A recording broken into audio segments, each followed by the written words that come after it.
आधिकारिक रूप से हमारे देश इंडिया का हिंदी में नाम भारतवर्ष या भारत है।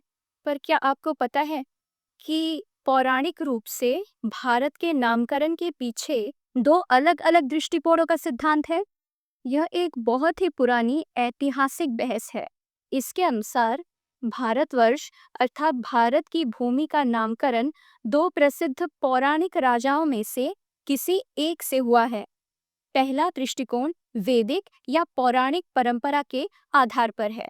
इसके अनुसार भारत राजा दुष्यंत एवं रानी शकुंतला के पुत्र थे। यह वह भरत हैं जिनका उल्लेख महाभारत में तथा कालिदास के प्रसिद्ध नाटक अभिज्ञान शकुंतलम में मिलता है। वह पांडवों एवं कौरवों के पूर्वज हैं। विष्णु पुराण के अनुसार देश का नाम उनके नाम पर रखा गया था क्योंकि वह एक चक्रवर्ती अर्थात सार्वभौम सम्राट थे जिन्होंने पूरे उपमहाद्वीप को जीतकर एक एकल राजनीतिक प्रशासन के तहत एकजुट किया था। विष्णु पुराण के उद्धरण के अनुसार समुद्र के उत्तर में और बर्फीले पहाड़ों के दक्षिण में जो देश या वर्षम स्थित है उसे भारतम कहा जाता है। वहाँ भारत के वंशज निवास करते हैं। अब आते हैं दूसरे दृष्टिकोण पे जो जैन परंपरा के आधार पर है। इसके अनुसार भरत चक्रवर्ती पहले जैन तीर्थंकर ऋषभनाथ के सबसे बड़े पुत्र थे।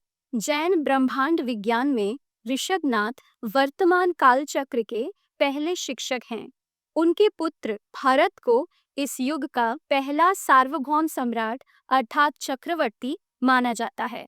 जैन ग्रंथ पुष्टि करते हैं कि इस आध्यात्मिक और राजनीतिक नेता के सम्मान में भूमि का नाम भारतवर्ष रखा गया था जब उन्होंने संन्यास लेने के लिए अपना राज्य त्याग दिया था। यह दृष्टिकोण भूमि की पहचान और जैन दर्शन के बीच प्राचीन संबंधों पर जोर देता है जो वैदिक वंशावली से पहले या उसके समानांतर है।